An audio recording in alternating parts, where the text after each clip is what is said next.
Yeah. Yeah. Do I want to mute my?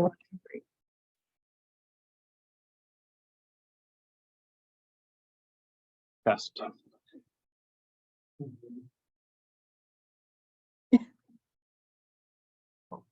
Is that me?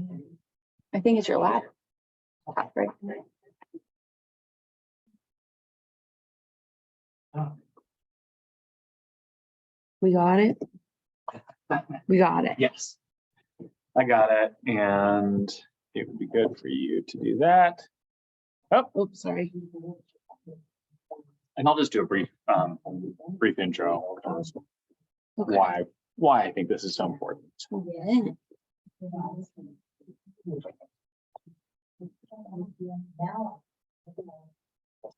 Do you have webcam enabled on this? Should be. Oh, there it is. Okay. Yeah, I just had it. Great. So. A second.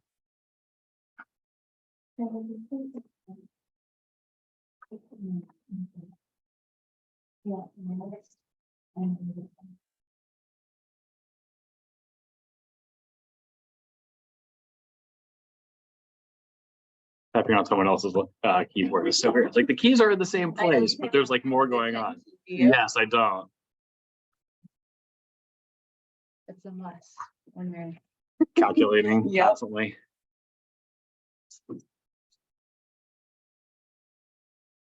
hungry.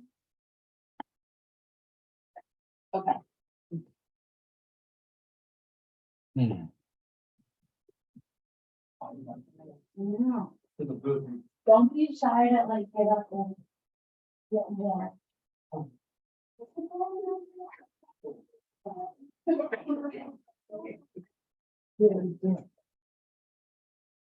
are you? So the welcome, you see, for you from Bob.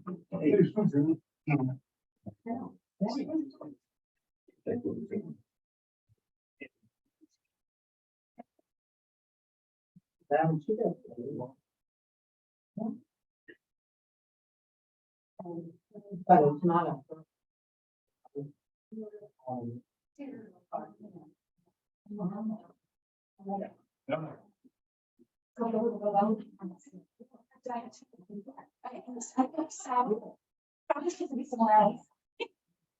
If it's not on the calendar, it doesn't happen, right? Your schedule does exist. My coach always tells me that. I know we got new phones and our calendars once, like he couldn't see mine, and I knew I couldn't see his, but he didn't think, hey, cable stuff is not. A couple days where things just. went better ways. Does she even do her job? Yeah. Well, do you want me to kick us off? Yeah. All right. I'm just going to give a brief intro. Thank you all for sharing your Wednesday with us. Preston dropped a few lucky pennies on the ground there. Last commission check. Last commission check. There we go. Big money. It's a different conversation altogether. First of all, cash. No.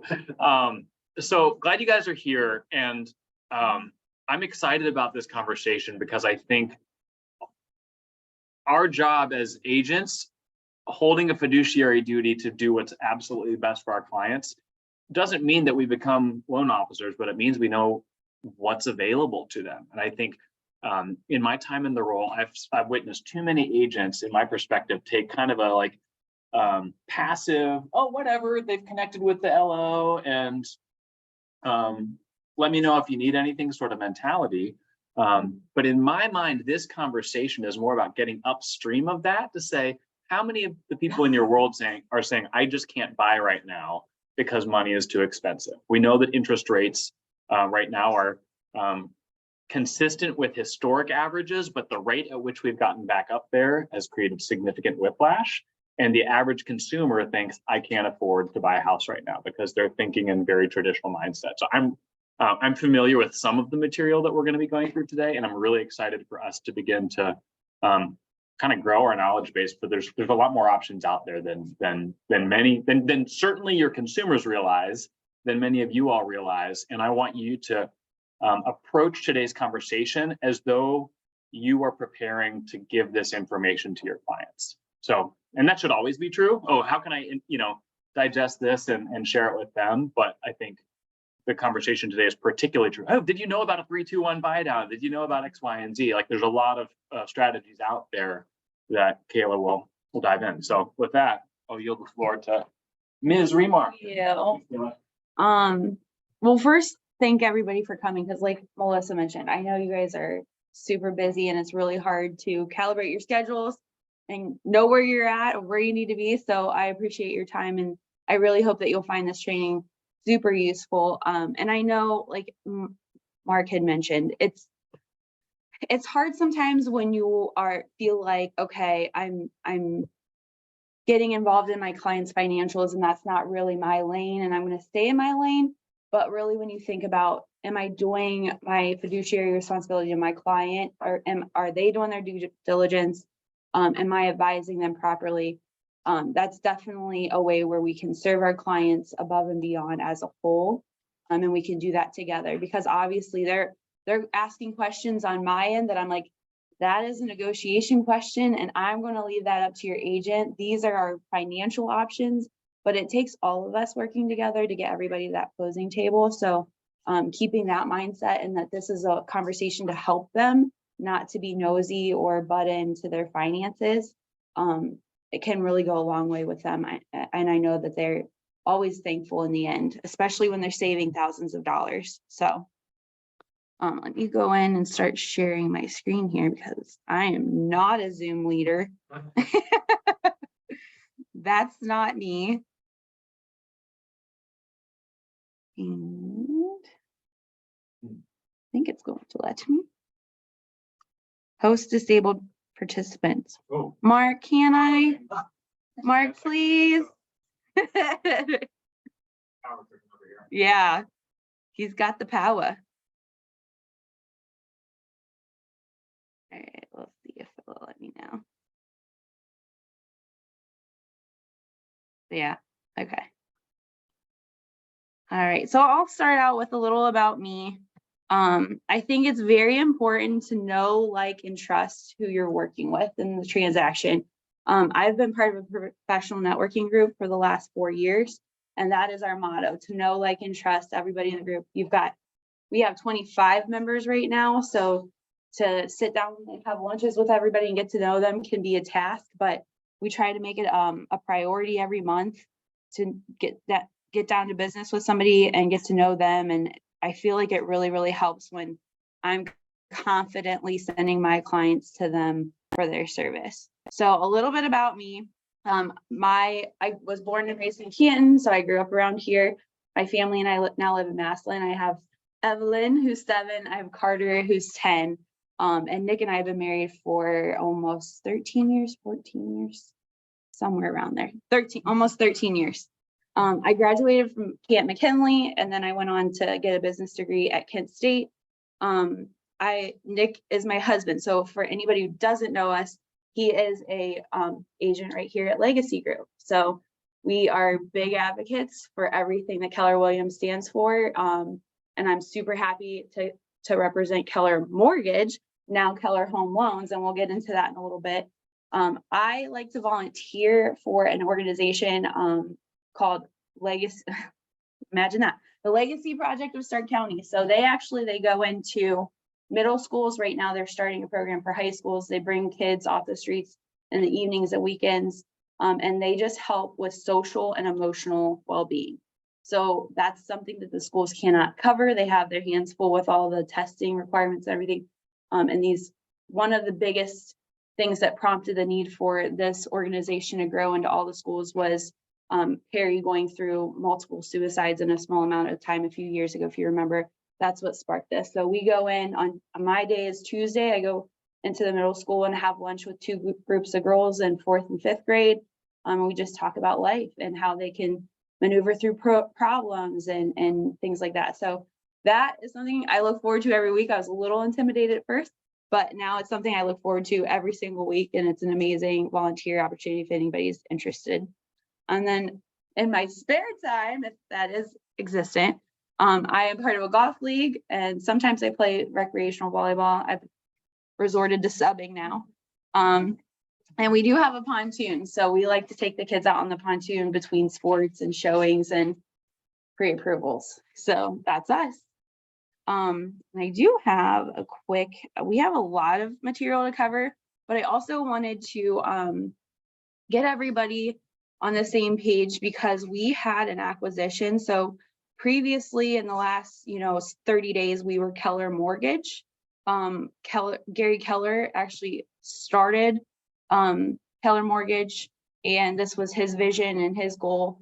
And for him to grow that vision, he wanted to be able to service their own loans. Servicing the loans is usually outsourced to an investor who's going to be able to collect those payments and be the resource for the client after closing.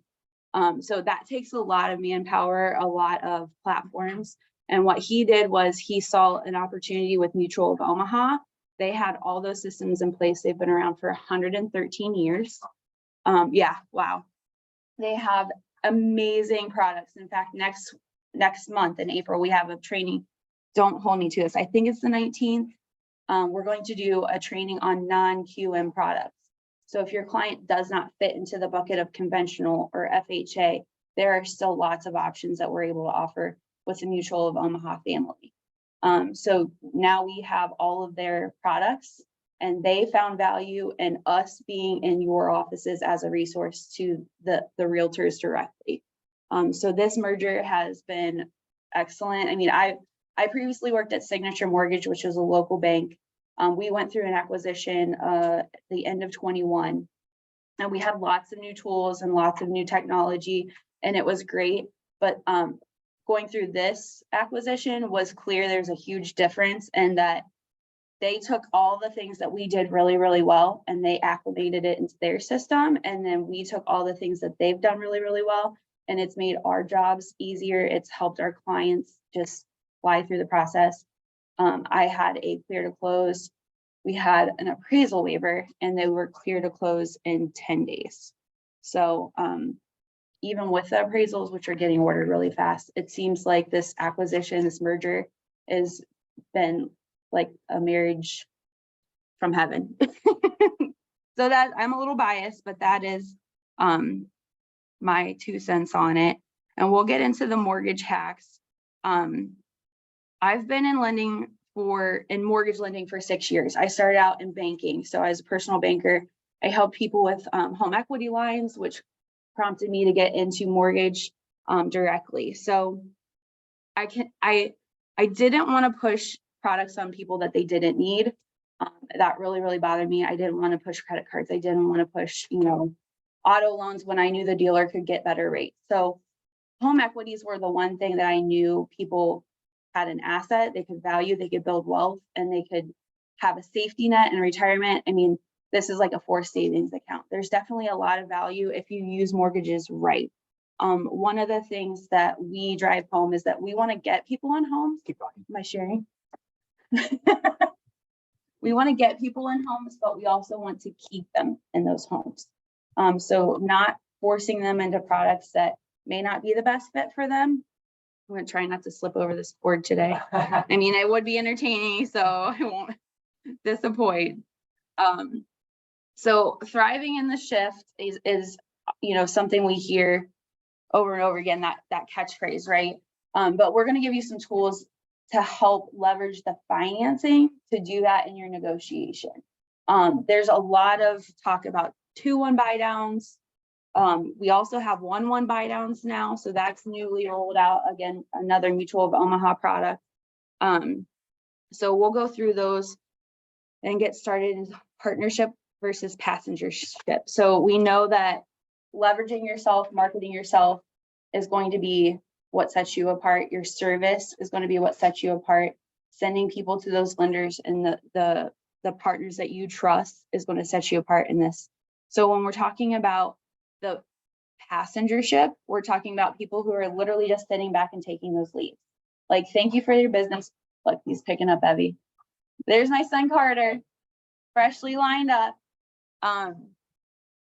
So are they just accepting these leads? Are they just sitting back and taking those leads from you, or are they partnering with you? So we have several tools, and we'll be going through more trainings leading up to those, but list reports is one of them. We talked about that in the last meeting. this is going to be a way to help you leverage your social media. So we're going to not only give you content to share out, but we're also going to give you tools to absorb the data from those posts and use them. We also have Total Expert, which I know other lenders can help you market with those Total Experts. But what it is, it's basically we can pull graphics online, get your branding on those graphics. We can also pull the MLS number from your listings, any property you're looking to show, and we can personalize that for you to market. So things like that are going to set you apart from your passengership to your partnership. And how can we help you grow your business? If there's a niche, if there's a market that you're particularly excited about, I know Mutual of Omaha is diehard VA. If you have a VA client, we want to help them. But you might have something different. Like I know a lot of people in like the disability community, and some people think that if they have disability income, they can't get a home. That's not the case. So if there's a niche, I would love to sit down and talk to you about like, how can we grow your business? How can we capitalize and help those clients get into the best program possible? Because it's not one size fits all. We know that. So exactly what I just mentioned, being within RESPA, obviously you have different limitations as far as buying leads, kickbacks, and things like that. We are hoping to roll out soon in the next like 30 to 60 days, a program that will get you guys certified. So you'll go through a training. Once you complete that training, you'll be one of our referred partners.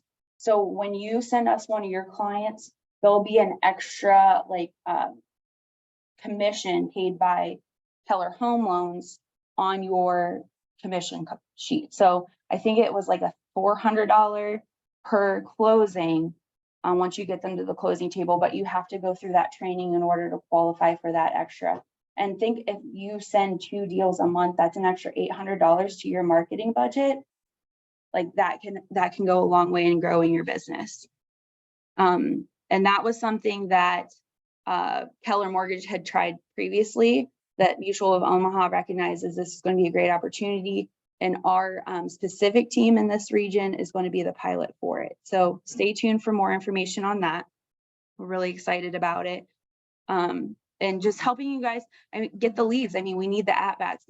You may have to sift through, on average, I know I might have to sift through 10 credit reports to get, 3 good loans. And I don't know what that translates to those phone calls from Zillow, but you guys know it's a struggle. So we need to make the most out of it. You drag your Zoom bar Out of the way. Yeah. Maybe just minimize it, maybe, because I don't need to see everybody there, right? Okay. We'll end up in just the menu bar on top there. Oh, I do know what I'm doing, kinda. All right. All right. So here's a shortened list of our products. Obviously, we do have a lot more products that go under each of these categories. We have conventional. You've got first-time homebuyer loans, and that is a very blanket statement. There's so many first-time homebuyer programs that are available, like Home Possible, Home Ready, under the conventional umbrella. We do now have a down payment assistance program. So some clients who come up short cash close might be able to take advantage of that as long as they qualify with the income limits. We do renovation loans. So we were talking about that a little bit ago. Not just FHA 203K loans, but we can also do renovation conventional loans. I personally have utilized a renovation loan on a property. It is a little bit more paperwork, and a little bit is an understatement, but I have experience and I can walk our clients through it. And I know a lot of, right now, at least, with the rougher properties, your clients are not going to have the extra cash to put in. This might be a good option for them. I'd be happy to walk them through all those steps just to see if it's a good fit. Much more expensive for those loans typically. It's more of a interest bump. Point. Yeah, around a 0.5 point to 0.75 higher. Now, when we finished our renovation, we did a refinance. So in this market, we know we're being told by the experts that inflation will probably drive the interest rates up for the next 6 months. And then we're hoping to see another dip in the rates in the next like 12 to 24 months. So we're kind of positioning clients the best we can right now, with the hopes that in the next year to 2 years, we'll be able to refinance them, maybe get rid of private mortgage insurance, lower the private mortgage insurance, but definitely lower their payments. And that was a lot of fun for me to do back in 2020, 2021, where all of my past clients were at the normal, 5 and 6%, because that was normal then. But then they were able to finance, maybe keep the same payment and go into a 15-year term. So looking forward to helping clients in that way too. But as far as the renovation loans go, I think it's a great way to get them in there. It's a great way to get all the repairs financed, but it's also something that they'll probably want to refinance out of down the road and make sure that, Tina just asked quickly, do you do land loans? we do land loans. Yeah. I haven't personally done any yet because previously we weren't able to do those. With Mutual of Omaha, we can. So bear with me, but yes, the answer is yes. Yeah, Tina. Condos, we can now spot approve condos for FHA buyers. So if FHA pre-approval letters are sending you condos to look at, it's not an automatic no. Send it over to us and we have a department that will work on spot approving that condo. As well as we do manufactured homes. And I know I heard from a couple other people that they weren't able to get manufactured approved through Keller Mortgage previously. And I just wanted to let everybody know that has changed. So product tax, and we'll go through this whole list separately. But obviously we'll start with seller contributions. I know most of you are familiar. I know we have a couple in the audience that haven't tested yet. So this will become more familiar to you, but we have this cheat sheet and it's a little small for everybody. But I'll be getting all your emails and sending this whole spreadsheet or slideshow out to you guys at the end. But you'll have the cheat sheet. Conventional is typically 3% down. Now, if they are putting 10, 20% down, you can actually ask more on seller concessions for conventional. FHA is always 6%. USDA 6%. I'm also specialized in USDA, which is a no down payment home loan that's available in certain areas. It's there's literally an eligibility map. So I know Zarice works a lot, Ken works a lot in those areas. So another thing, if you want to get to me on what markets you cover, Carrollton, those areas are ideal. Even Canal Fulton, you wouldn't think it, but Canal Fulton does qualify for USDA. So pick my brain about that. But anytime we can get seller concessions, I know previously it was very, very hard to ask for that. I'm starting to see it a lot more on contracts now. Who knows in the next 30 days when the market heats up, if that'll shift yet again. But for now, we're able to ask for those seller concessions and work that in, to those attractive, competitive offers.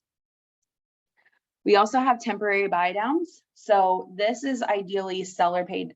Now, clients can buy their own points to buy the rate down, but in this slide, we're just going to showcase when the seller's able to pay, they're able to pay those seller concessions toward cost, but also towards points or buy down. So what would happen is the difference in the rate, you'll see on year 1, year 2, year 3. And that first column, you'll see that they buy the rate down 1% each year. So this is how it impacts their monthly payment. And this is the savings that they're going to experience monthly on year 1, year 2. So what happens is that the seller's dollars are going to be banked into a separate account, and those dollars are going to be pulled every month to pay the difference in interest. So that's how the rate is lowered. Now take this same scenario and say the middle of year 2, the rates go down and we're able to refinance that client. They don't lose this. Whatever's left in that balance in that account gets put straight to the principal of the loan to reduce the principal when they go into that refinance. Okay. So if you're able to negotiate seller to buy down the rate for your client, it's a great way to get their monthly payment comfortable for the next year or 2 years. And an ideal scenario for this, I mean, you don't want to overextend them because they are going to have to qualify at the 6.75. But what this highlights here is like, you have a young couple and they're just starting out as an electrician. You know, that they're going to be finishing their apprenticeship and making really good money in the next year to 2 years. This would be a good qualification to get them qualified at that higher rate, but keep their payments nice and low for the first couple years. And then they have that earning potential going forward. Okay. So we don't want to put them in that temporary position and have them reliant on the lower payment. That's for sure. We want to get them in there and keep them in there. We also have the permanent buy down, which in this case would be the points. A common misconception is it's 1 point for 1%, and that's not the case. It's usually 1 point for 1/4%. So the client can buy these points, the seller can buy these points, and it is not a temporary buy down. That's for the life of the loan. So if they buy that point, a 1/4% or a 0.5%, maybe they buy 2 points, they get to keep those savings for the 30 years. I like to do a kind of like a break-even calculation when I do this with clients, because sometimes they're like really, really close and they want to spend the points. It's hard because it's like, okay, if rates do come down and we do refinance you, are you going to recoup these points? So we can do a break-even and tell them exactly how many months they'll be saving that difference in interest to make it worth their while when they're buying those points, and walk them through that. Absolutely. I do not expect all you guys to remember all this math. I'm the numbers person. I would never go show anybody a house. Owners and sellers financing. So the benefit of this, and I see it mostly in like relative situations, but if someone has their house paid off and they're not really obligated to a monthly payment on a mortgage, they might be opt to sell them the property and just take monthly payments from them directly. If they don't qualify credit wise, I do have programs where we can do a what if simulator. And for that what if simulator, they're going to, oh, Jessica's trying to get back in. Thank you. For that what if simulator, we have 2 ways of doing it. We can like try to pay things down, pay things off, and see what timeline that gets us, but we also have a wayfinder. So we can put in their specific score that we're trying to get to. It'll give us a customized game plan, and it'll give us a time frame on how to get your buyers there. So, you know, it's not acceptable for your clients to call a lender, and if they don't qualify, some of them, they may not get a call back. I don't give out no's, I give out plans. So it's up to them if they're going to follow that plan, or if it's feasible for them to do that credit repair and get themselves ready. They're not going to leave with a no, but they are going to leave with a customized game plan for them and a time frame. And then we follow up with them on that time frame too. So one of the creative ways to get people into those homes is seller financing, depending on the scenario. And another scenario for the seller financing is a wraparound mortgage, where they actually, even if they still have like a loan on the property, maybe they'll take the deposit from their buyer and pay off that mortgage, or maybe they'll take a second loan out and lend the buyer that money, and then you just charge an higher interest, so that they're also, yeah, Joel. If somebody want to give owner 1,000 owner financing for, you know, 31, let's say 30,000, can you get the mortgage for 70 long-term first position? If we're in first position, we have to finance the seller, or yeah, we have to finance the seller in that situation. Yeah, if the buyer's not qualified, then the seller's taking the loan out to finance for their buyer. Yeah, so as long as we're in first position. Okay. Gifts of equity. This is also very common amongst relatives. So you see children, grandchildren, and it can be aunts, uncles, as long as they are, we can verify relation to that client's seller. Okay, they get to use whatever equity is built in. So I just had this call today. The house is worth actually 250,000, and they were doing the financing for 120,000. all the siblings have ownership in the home, and they're letting one of the siblings buy them out. So they wanted him to finance it for 120. It's worth 250. That now my client doesn't have to bring a down payment, and they're not going to have to do closing costs because all the siblings have signed a letter that say we're going to give this much equity, and it's going to cover. It's going to buffer. It's going to give you your 20% down because it does need to. It's 80% loan to value ratio is the max.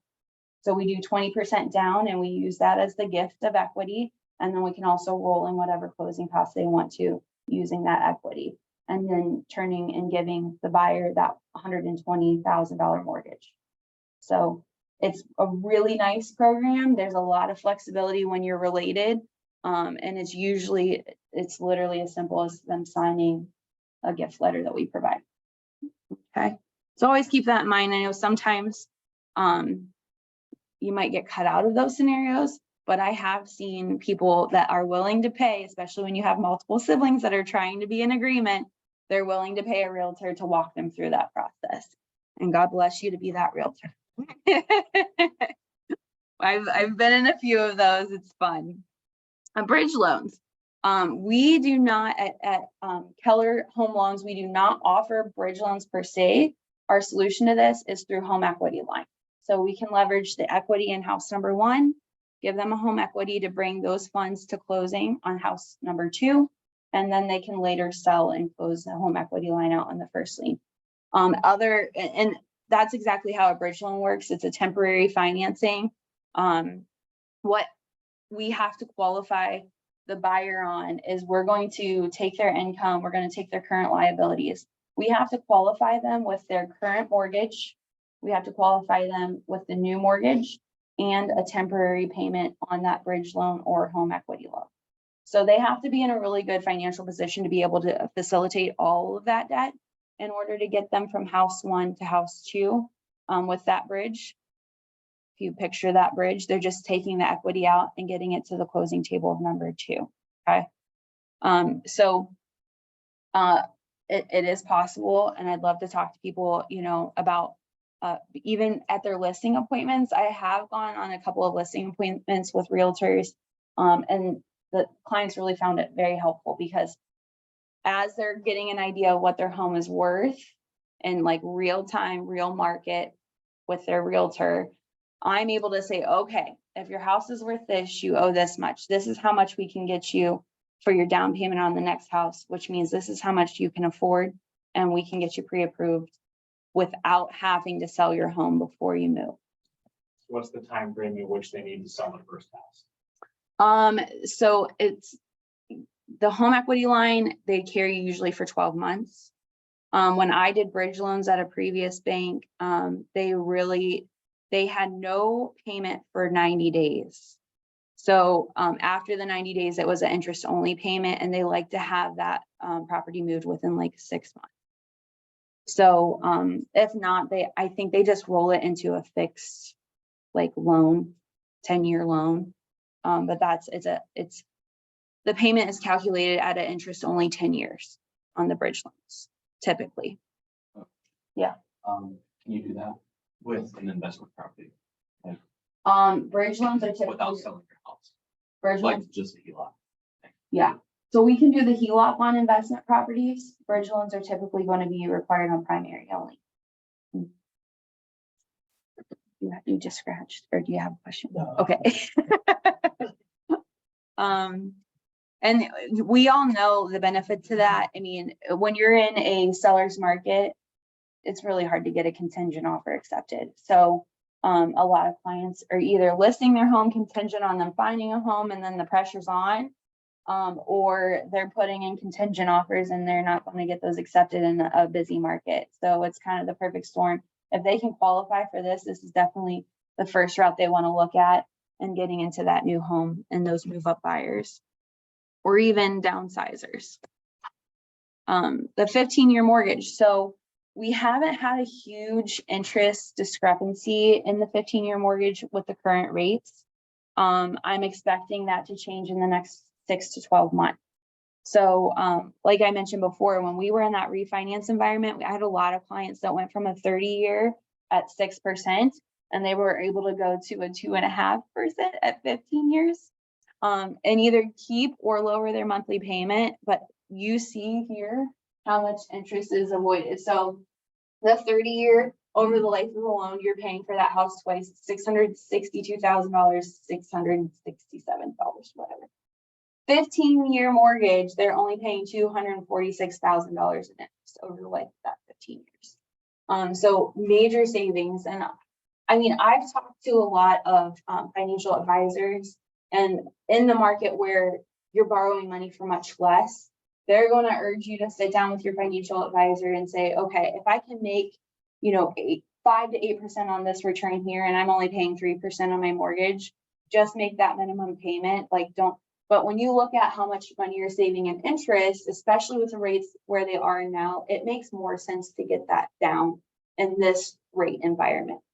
I could totally see that argument when we're paying 3%, 4% on rates. I don't know if we'll ever get back down to that. I know that we're looking for rates to drop, but I don't know if they'll ever go that low again. But I would always advise the client definitely when they're looking at that. I mean, the monthly payment goes from $3,000, just so not everybody can see, $3,160 a month on a 30-year to $4,008 a month. So that's very tempting when it's not that huge. It might take, some small lifestyle changes to make that happen and hit that goal. It changes it all. So, And it all boils down, as we're talking with our clients, what's their point of sensitivity? Is it for most people, it's the monthly payment. I mean, but for some people, no, what's the total cost? And in this scenario, the total cost. Well, long game Clearly goes to clearly. Yeah. And if you're paying that extra, $850 a month, I don't know at this rate, at these interest rates, I don't think a financial advisor is going to be able to take that investment and grow it fast enough to offset all this interest. So that's where I would say, get a good financial advisor in your queue, get those cards, stack those cards and send your clients there, because I know a lot of clients that will go back and forth and they'll wrestle with this decision. And it's the easiest thing to say, talk to your advisor. Talk to your advisor, they'll get you on the right path. The 5/1 ARM. So this is the adjustable rate mortgage. A lot of people will call and be like, am I in a fixed rate? Yeah, we're in a fixed rate. We're in the 30-year fixed rate. That's the typical one I go to. In this scenario, you have a client who, maybe they're in oil and gas, and maybe they don't stay in one area for long, but they know that they're in a 3 to 5 year contract. To keep their rates nice and low, it might make more sense for them to do the 5/1 adjustable ARM, because they're initially going to get a much lower interest rate for the first 1 to 5 years. And then that rate will switch to a variable rate based on prime. So either they hit that 5-year and we refinance them into a fixed, or before that 5 years is up, they might be relocating and selling the house anyways. So I know some people hear adjustable rate mortgages and they're like, no, but it does make sense in some of those scenarios. So when we say it's very important for you to dip your nose in your client's financial business, these are things that you may know because you're meeting with them every day, and their kids' names, and their pets' names, and what their plans are, their goals are, short-term, long-term. This is a way for you to help work them toward those goals. So it's not necessarily that you are being nosy. I know it feels kind of weird at first, but it's a great conversation to be able to have and be informed and equipped, right? Does anybody have any questions? I'm going to do this a little faster than I thought. Yeah, traditionally the fixed rate is, you want a 30-year fix, just lock it in. But in my mind, as someone who's coming from that mentality, right now is a pretty good time to look at it now, because whether you're moving in 5 years or just the rates are meaningfully lower enough to justify refinancing. Yeah. Always do that. Yeah. Are they more expensive from an upfront cost? No, the financing costs are the same. Closing costs are all the same. So you're just taking that lower rate for a short period of time to see what happens in the next, 3 to 5 years. And you can do a 3-year ARM, you can do a 5-year ARM. Yeah. How low, how much lower are they? Like 2% lower than market, yeah. Wow. It can vary, but yeah. I know. Tax for current homeowners. So we talked briefly about the HELOCs and we'll go through all these. For the most part, the current mortgages are not going to have early payoff penalties. So this says early payoff tax. For the most part, anything that's, I think, dating back to 2008, there were no early payoff penalties on the new mortgage that are being written. Now, I know that those mortgages are still out there. So this could be a good slide to refer back to if you have a client who owns now and they're looking to get out of that mortgage or sell. And we can help them kind of game plan and strategize. And so this model, and I like to tell my clients this, usually when I was going to the closings pre-COVID, I would tell all my clients this at closing. If you do one extra payment per year on your mortgage, and I know you guys have probably heard this, one extra payment could shave like 5 to 7 years off your total loan, just one. So I say like a great time to do this is tax refund season, right? You're getting a nice chunk of change. Take your amount that you're paying on your monthly mortgage payment, make sure that they are allocating it to principal only, so that it's going directly to principal, nothing's being shared to interest. Do that once a year. This is showing, I think, 6 years shaved off the mortgage. Just by doing that in this scenario. So that's a $475,000 loan amount. But I like to, like when I was sitting down with clients and refinancing, we would do a 30-year loan. If the interest rate wasn't much different and we didn't want to commit them to that higher payment necessarily. So we would do a 30-year loan at a reasonable rate. And then I would amortize a schedule custom for them. So whether it was 20-year, 15-year, 10-year, I would tell them, hey, if you set up this payment every month, this will get you to your goal. There's no early payoff penalty. And if you need to back it away, if you have a job loss, you have a vacation coming up, you have Christmas coming up, let's go back to that minimum payment for the month or 2 months that you need to. You're not locked into the 15-year payment, and we can customize that game plan for your clients too. But yeah, it's always good, especially for first-time homebuyers, just plant that seed at closing to say one extra payment a year. You can pay off your mortgage super, fast. If you see the end of that 30-year loan, who knows if they will. If it's their forever home though, that's a great seed to plant. And then same bi-monthly. If they get paid bi-monthly and they just want it to come out of their check, they can set those payments to come out and chip away at the principal a little more slowly. But this saves 6 years on their mortgage when this particular, and again, that's a $475,000. I don't think that's our market average here, but it's not my market average, but you can see the difference, and it definitely makes an impact when they're going to stay in that loan. And even if they are going to plan on refinancing or moving, it will build their equity quicker too. So when they go to collect their net proceeds from that sale, it'll show in their net proceeds. It's essentially a forced savings account when you're looking at the equity. And then another hack for paying off your mortgage early is just rounding up. So in the scenarios, a $3,160 payment required, and they just rounded up to that $3,200. And that saves them like, a year and a half roughly. So another good hack. And like I said, I'll share this slideshow. There's a lot of good information here, but there's no test. So, all right. Now this slide was like, okay, so we call these like chunks of money being put toward your principal or whatever, but they call it surprise money, $1 a month money. So the $1 a month obviously is going to work a lot slower, but it's another way to put more toward your principal every month.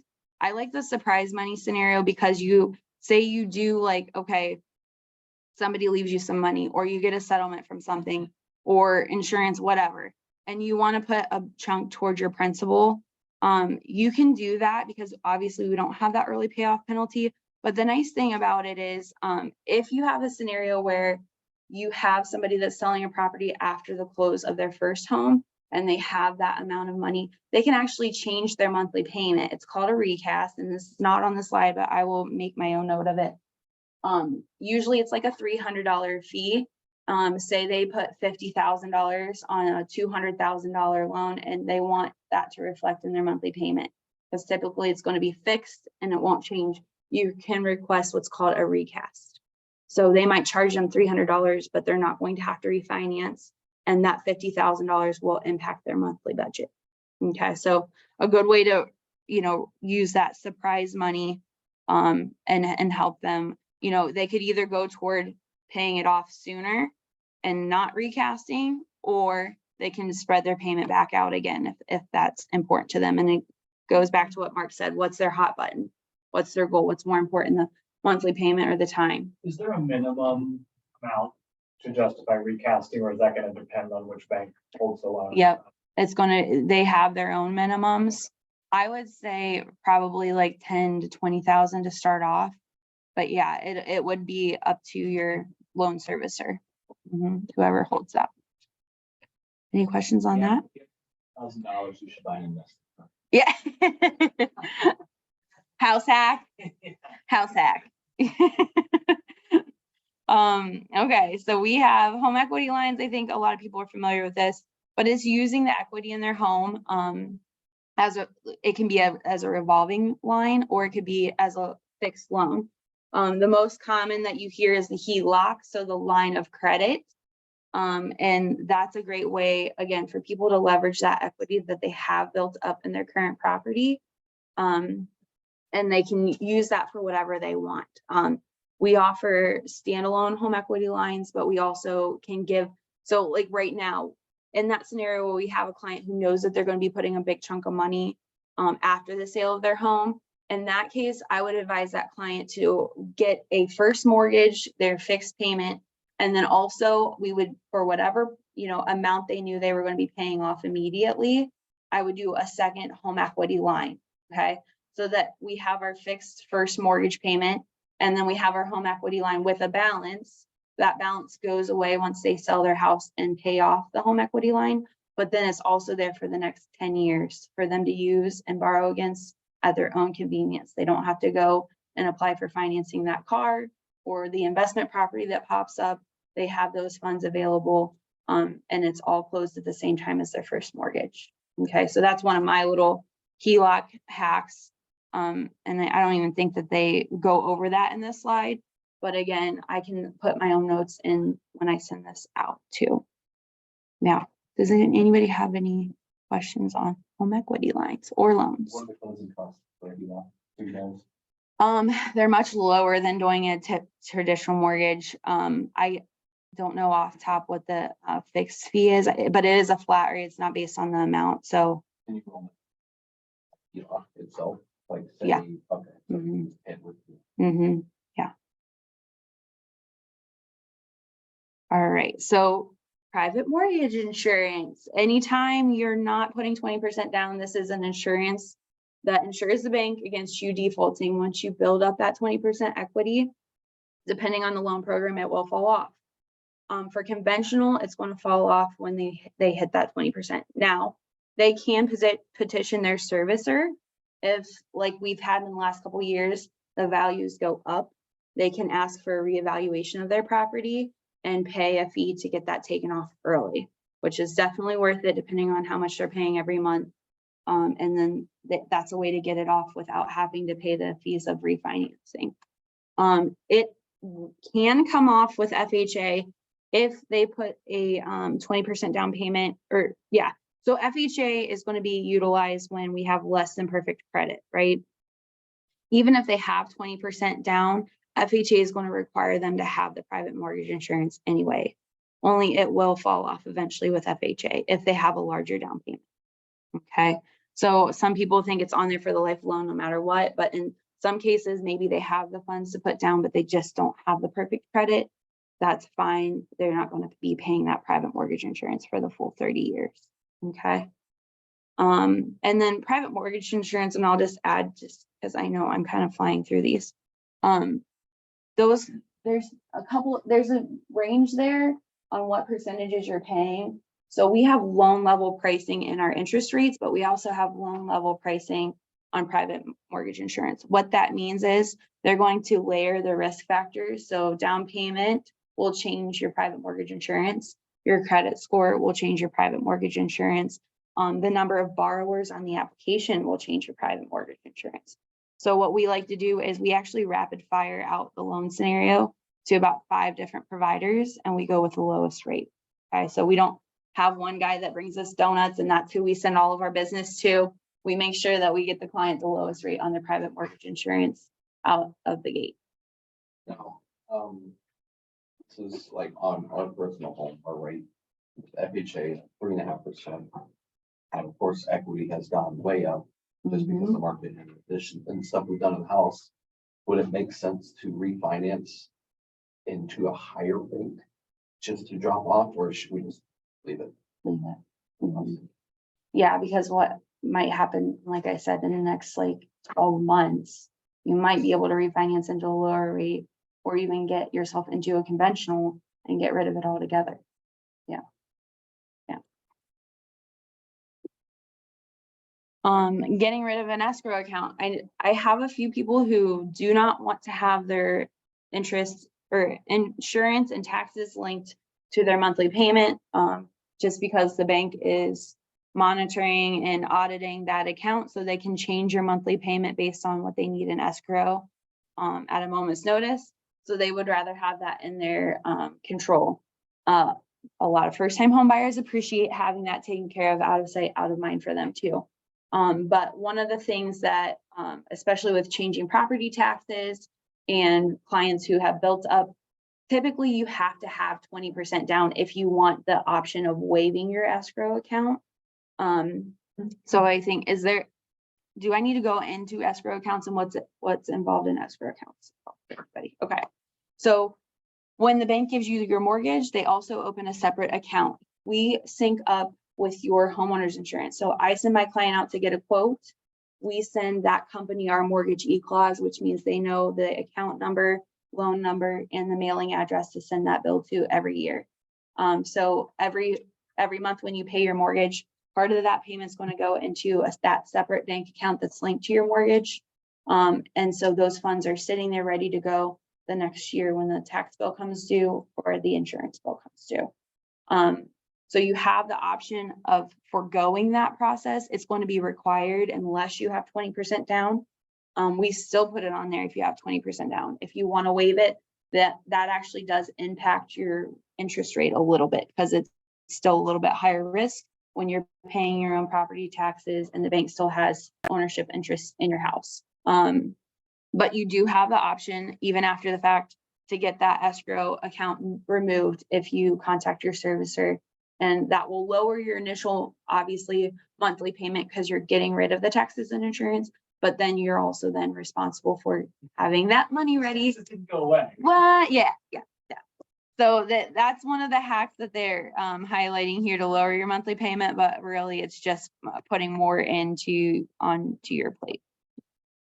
Living in the investment property, we talk about house hacking all the time, and I know Keller Williams is really good about wealth building, investing options for you guys, and making you think about all those possibilities, especially when you're going into your listing appointment and asking yourself that question: is this something that I would invest in, live in, flip?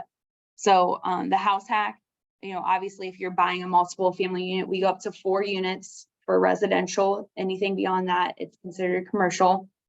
But you can live in one of those units and rent the other units out as a way to offset your mortgage and then also make a profit. Hopefully, if you buy the right property, right, Preston?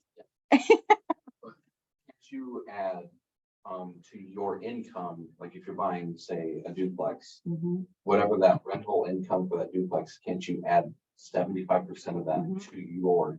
Yes. So even before you've closed on the property, we can take a lease agreement that's in place for the other renters, and whatever that rent states, we can use 75% of it as your applicable It's only Wednesday, guys. Thank you, Sebastian. Income on your application. So it does help offset that new debt too. Yeah. And that comes into play too, like on single family. So I have a client right now who wants to buy a new property to live in, and he's going to be leasing his current place to his friend. So his buddy's already ready to sign the lease. We collect that lease, and we need proof of first month's rent and a deposit. So we verify all of that, and then we're able to use that lease income to offset his first mortgage and get him into house number 2. Creative financing. Yeah, I've done that with parents who are leasing their houses to their kids and then moving into the next property. Yeah, it's very handy. Financing to a short-term mortgage. I know I've already talked about this a whole lot. I think right now is a great time to do it. When the rates dip down a little bit lower, hopefully, it might be something that we want to weigh the pros and cons and do like a net tangible benefit sheet on. But you saw that slide, and the difference in the monthly payment is not usually that, it's not like it's going to be double or anything. So that is very enticing to some clients.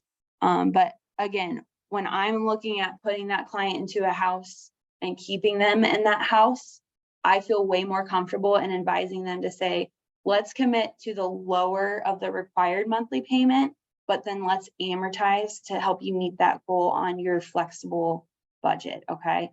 So if you need to dial it back, you have that option versus strapping yourself in and keeping your commitment to that 15-year term. And that's what I'll advise all day long. But obviously my goal is to educate the client and help them feel empowered to make that call on their own. Making payments with credit cards. I was so excited to read this because I've never heard of this, but it's genius. Most companies, I should say servicers, are not going to let you make your mortgage payment with a credit card. Understandable, because there are a lot of people that can be very irresponsible with this. But put into the right hands, they've figured out that you can actually pay it with PayPal. PayPal is linked to credit cards. So when you're making your $1,000, $2,000 a month payment on that mortgage, if you link your credit card to your PayPal account, you can then do the cash back option on those credit cards. You know, obviously pay it off every month so that you're avoiding that extra interest on the other side of things, but you're also getting your points, your cash back rewards. And if you use that extra cash, putting it on principal, turning around, making money off the money that you're spending.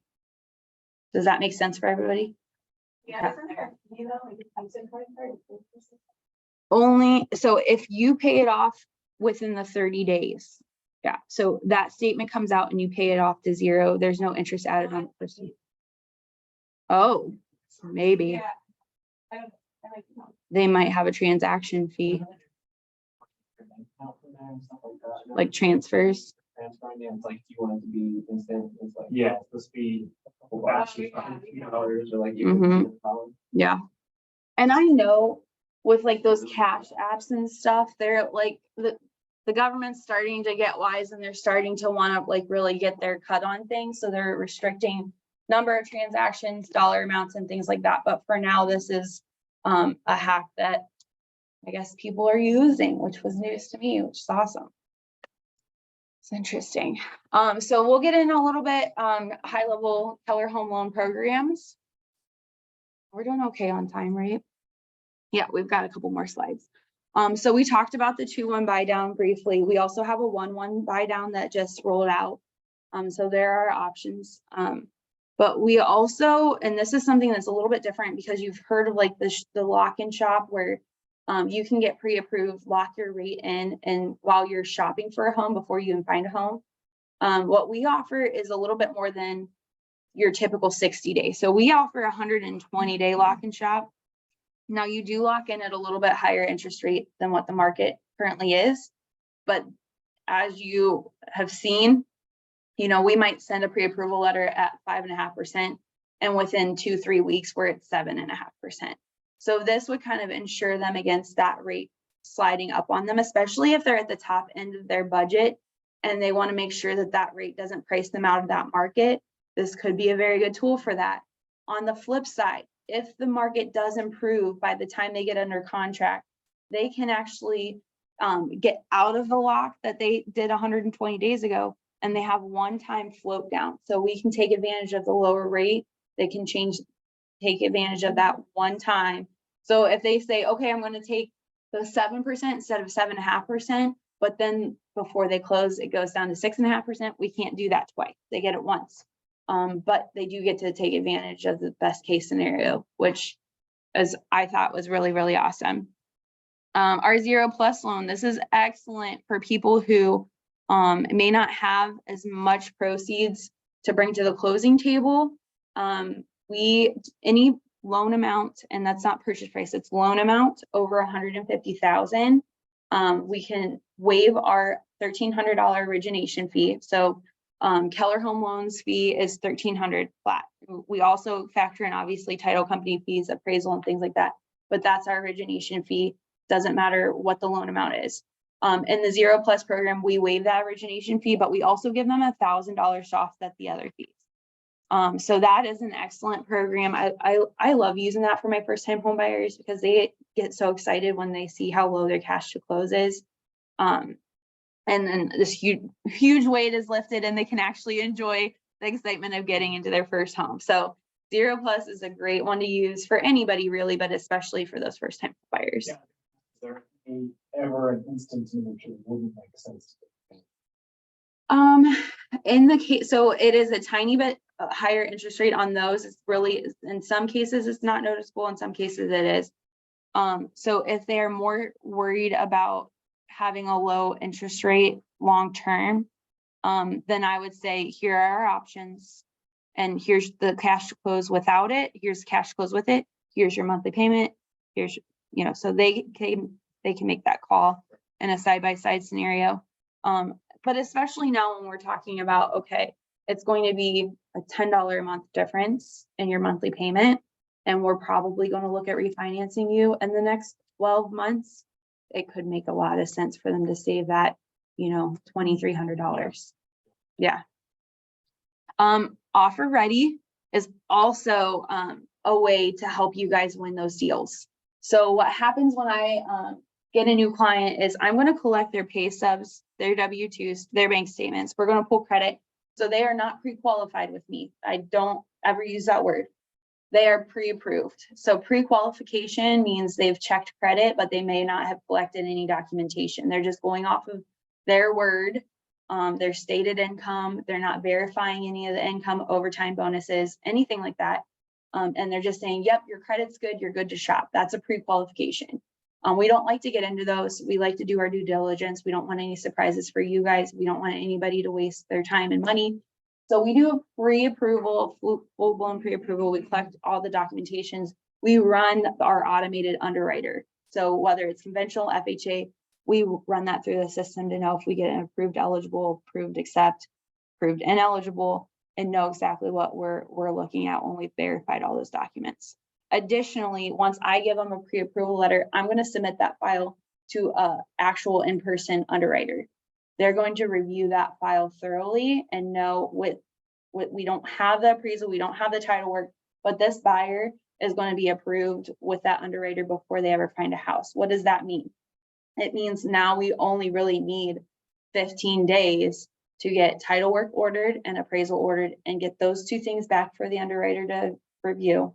So when you put that contract in and you're up against those cash offers who also need to get title work approved or get that through, and maybe they do want to order their own appraisal. I don't know. Maybe they do. But you are now up there with a 15-day close offer letter, and you're right in the running with those cash buyers, and for those lower purchase price, that could be what sets you apart. So utilize that. I love that program. Our underwriting staff is excellent. Our processors are stellar. They get that file ready to the 9 so that the underwriters can work through them quickly, and they get us through very efficiently as long as the borrower is getting us their documentation. And that's it for me. I will say that my QR code up here, if you guys want to take a picture of that, and I have an app. So I'm working right now to get everybody put in here. If you want to partner and you want a co-branded application, what you would do is you would download this application, get started as a partner. I can put your Preston's used it already. I can put your headshot in there, your contact information. I can go in through my computer and like say you send me a lead, I've talked to them on the phone, I'm going to send them the app, but I'm going to go in through your app and share it. So they're going to get your information, my information. We're going to know when they've pulled up their calculators to run numbers. The other nice thing I like about it is I'm going to put a pre-approval letter in there at their max budget. And if in negotiations, you guys want a lower amount on that letter, you will have access to change the dollar amount down those letters in that app. So if it's a weekend, you can't get a hold of me, hopefully you can. But if you can't, you would have that ability to go in there. And I know like it's different schools of thought. Sometimes people don't pay attention to the amount on the letter because they know that it's the other offers that are going to drive up the price, not necessarily their max budget. But in markets past, that was a big sticking point, is that we don't want to show our hand and we don't want them to know what their max is, right? It can make negotiations really difficult. So this app is really, really cool. You'll also be notified when your buyer completes the application, when I've pulled the application, when they've been conditionally approved, and when they get the clear to close. You'll get all those milestones through that app. So get me your contact information, your headshots, whatever website you want to be linked in there, we'll customize it. The Keller logo is already ready to go. And so it's as simple as that. You can log in. In fact, if you share the app with one of your clients directly, it notifies me right away. And you never even have to text me to say, hey, I'm sending somebody to you, because now I have their name, their number, and I know who sent them. So it makes things very streamlined and efficient. So yeah, look for that training next month on those non-QMs, because again, that's going to help you capture more buyers that maybe not fit into those traditional buckets. I'd love to equip you with that information. But two, I will be educating myself more on the list reports next week. Next Thursday is my training to help you capture that data for social marketing media and putting those posts together and getting more feedback and utilizing those to the fullest. I don't know. I'm gonna find out on Thursday. Yeah. And I know Nick has been sending me some things on list reports on his free side too. So we'll have access to the subscribe side, but it'll be free to you guys. Yeah. So I'll do my training on that on Thursday, and I'm excited to let everybody know what we find out, because I did some research on it and I'm very excited about that side of things. But in the meantime, we always have Total Expert if you need materials to market with. Yeah. Sorry. You're good. Joel. Land? We do land loans. Yep. How much? Minimum. Land for a residential house? I mean, Um, house on 100 acres, house on 5, is very limited at all, I for value that the land can. it's well, and that's it. It's going to be what the land's value is in proportion to the structure's value is. So if it's like a large percentage of the value, we might run into some issues, but I would run that case to case by my underwriter. Yeah, we would put that through a scenario. Just send me the address and I'll put it to my scenario help desk and make sure that they scrub that property. Can there be any other building? Like a garage, you know, like the garage, a larger. Like pole building and whatever. yeah. As long as it's not like zoned for commercial, yeah. Yeah. Yeah, we can't get into all that. What did Tina have to say? Asked earlier, the scenarios of comparing the two approaches. She was wondering if there's a good tool or calculator out there to kind of play with that and be a resource to her clients. For which scenario? For the buy down? The buy down scenario, like if they pay 2 points worth, Yeah. what does that do, buy downs, et cetera? Yeah. So when I work with the client that I go through their monthly savings, we accumulate that monthly savings and we decide, okay, are we going to be in the house for this long, or do we think we might have a possibility of refinancing? So it is going to be a case by case, but yeah, we do it's called a break even point. That's the calculation we would use. If we had a calculator like that, wouldn't that be us giving them the advice? I mean, yeah, I would, If we were like, oh, if you did this and did this. you Yeah. could, Like, wouldn't that? it's not necessarily one of those pieces of information that you have to be a licensed loan officer to discuss.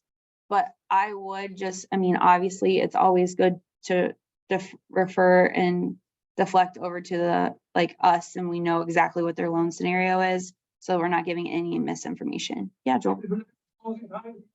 What Travis told me. So- Assuming the building is very old. Yeah.